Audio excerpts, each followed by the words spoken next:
It's January, so we know what that means. Yep. Another movie starring Gerard Butler. Now, is it good this time or does it absolutely suck? Oh boy.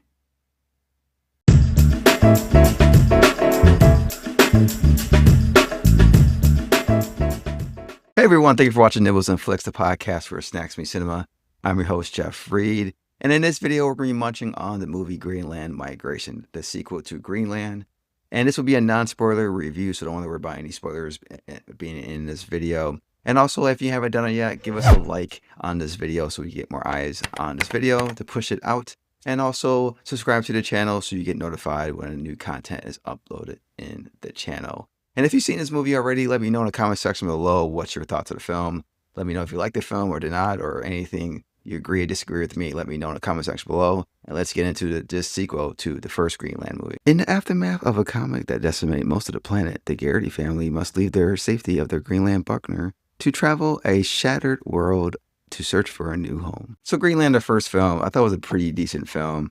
It had some very good moments, like the acting from Gerard Butler and Morena Baccarin were pretty decent. And there was some good, very intense scenes in that movie. I thought they did a good job building intensity, showing how it is where everybody is freaking out and they have to get to this one spot in order to be safe when the incoming comet is coming to basically wreak shop on the planet Earth. And we see the destruction that they do basically wipes out 70% of life on the planet Earth. And now it comes into this film with this Greenland migration, where it takes place about 6 years in the future, and we actually see our main characters that live in their day-to-day lives now. They're working and doing things, or the kids going to school. However, they have this council meeting where they're discussing about how their current Greenland bunker is actually very toxic and is actually becoming to a place where they no longer can live anymore, and they have to find a new spot. And while they have this little conversation, they realize that there's a spot where one of the craters hit in Europe, and it's basically preserving life. It has clean water, clean air. The grass is growing. It's like you can grow crops there. It's like a restart button for the planet Earth. And once they figure out this is where they need to go, their bunker basically starts breaking down, and they have to go on this dangerous journey to try to get to Europe, to this new spot that's supposed to be preserving life.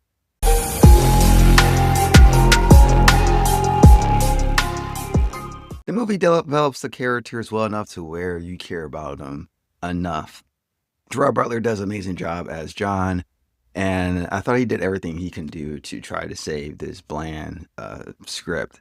He hits all the dramatic moments when he needs it, and he also plays the charm of his husband, who just trying to make sure his family gets to the new spot where they can be protective and start a new life again. Morena Baccarin as Allison, it was really good too, and I thought her scenes with Butler were absolutely the best scenes in the movie, because they were able to show all the dramatic things that was going on between them and also the family and this journey. However, the movie doesn't really focus too much time or let those scenes actually breathe. But when you do get those scenes, I think they actually showed how much stress they're going through, all the things they're trying to avoid while they're trying to get to the new Greenland. They're at the point where they just don't know if they're going to make it safely or not while they're going through all this craziness. And I thought those scenes were really good when you have these characters just sitting down talking and just acting off each other. They were really good, but like I said before, it just doesn't breathe a lot in those scenes, and I wish they did, because I thought there was the best scenes, because they actually build the stakes of the film. And that's the scenes that you need in order to make the intensity of the things they go through at higher stakes. Griffin Davis, who replaces the past actor in Greenland, is now playing Nathan, and I thought he did a decent job. He really have a lot to really work with in this film, not a lot of dialogue in this film. He was more like physical acting, but I thought he did a good job for what he did. The movie explores the humanity and how it's struggling to cope and move on from this devastation. You see some places are worse than what it was prior to the comet got there, and that's because people are not the best. You see people trying to take advantage of each other, bullying each other, just trying to do what they can do to get advantage of someone else, and you see that throughout the film. And I thought that was very good how they portray that in the film, how some people are just out for themselves, because this is kind of like survivor mode for everybody. And those scenes were really intense because, I can see that happening if anything like that happened. Everybody will be for themselves and they will try to do what they can so they can survive. And it seems where they have like high intensity where, the earth is crumbling, like certain things are just falling apart. Is a high tide, is a storm coming, comets are coming out of nowhere, all this crazy stuff they were doing. I felt like they did a pretty good job at times trying to build tension for their scenes, and the special effects or CGI for the scenes I thought were pretty good as well. They do some things that I felt was repetitive, and we're talking about that in the bad. But overall, when they built these scenes up, I thought they did a pretty good job just building the intensity of the scenes and raising the stakes for all these characters in the movie.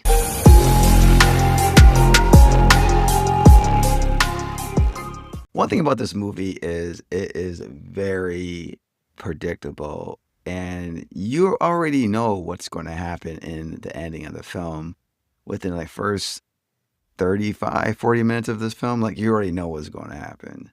And it's just a very bland script, and it doesn't really have any surprises. And you're just watching this film just hoping and praying that something will come up, some kind of shock value, something that is meaningful, where it's going to turn things around to where it's going to make it more exciting.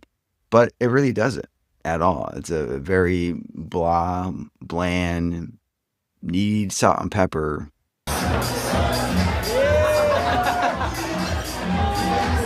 Some kind of seasoning, some kind of buttery something. It just needs something to make it taste good because it's so bland. And the reason I said it, because it repeats itself a lot. It's very redundant when it comes to things, and it makes the suspense less tense. They put the characters through danger after danger after danger, whether it's a natural disaster or some stuff that's come out of from the sky, from space, or, people trying to be jackasses and try to kill people. It just does the same thing over and over again, and it loses the factor of trying to build stress and intensity, and you just know that the main characters are going to survive.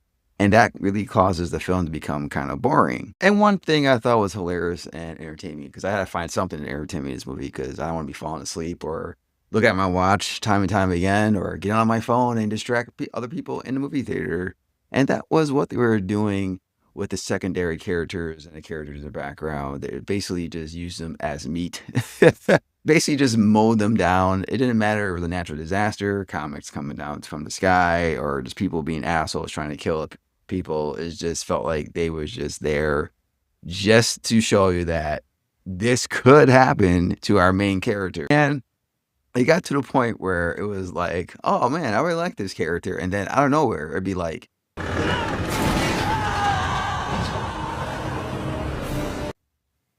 what? You guys killed him? What are you doing? Like, it just happened repeatedly over and over and over again. It felt like anytime they meet someone, or any people they just run in a crowd or something like that, those people get wiped out. And somehow they survive. And it just does that over and over again. And it just lessens all the intensity of everything of them going through this dangerous journey to trying to find a Greenland to be safe. And it just shows like they could just basically get through anything without any issues. I mean, there are some things that do happen to some of the characters in the film, but it just felt like they were going to make this journey no matter what. It doesn't matter what happens, they were going to get there. And that's what this film does, where they use everybody else as puppet meat in order to show you the danger that is surrounded with them. And sometimes it just got to the point where it's like very boring and redundant, and you're just sitting there just like, is there any stakes for our main characters? Because everybody else is getting mowed off. Like, we know what's going to happen. Like I said before, it's very predictable. You already know what's going to happen. Like the first 35 to 40 minutes of the film, you figure out what's going to happen. And when you get there, you're like, yeah, you should have told me this an hour ago. I know this is going to happen. At least I got my popcorn and my soda. What a waste.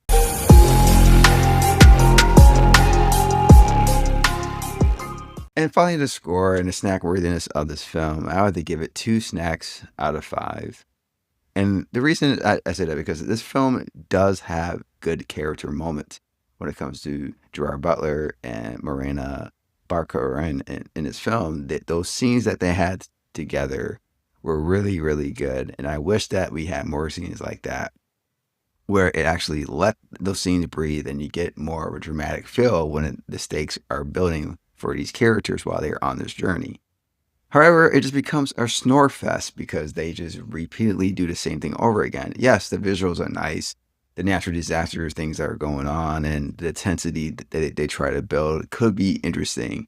And it started off pretty good at first, but it just kept on doing the same things over and over again. And it got to the point where you kind of knew what was going to happen in the scene, and it just becomes very boring and just to the point where you can tune yourself out. And that's pretty sad, because I think the concept of what they were trying to do was really good. It just wasn't really executed very well. However, if you did see the first movie and you like it, you might like this film. And I would definitely say, if you're interested in this film, go see it in the movie theaters. I think the visuals alone and some of those tense moments they do build, you may like this. But everyone else that was kind of like, the first movie was okay, I would recommend you just wait till it comes to streaming.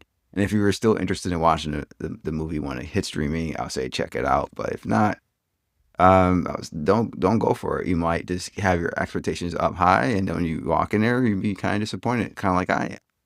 But other than that, I thought it was a film that it just, like I said before, it had everything in place. The foundation was there. It just needed something to actually build upon, and unfortunately, this film just doesn't do that.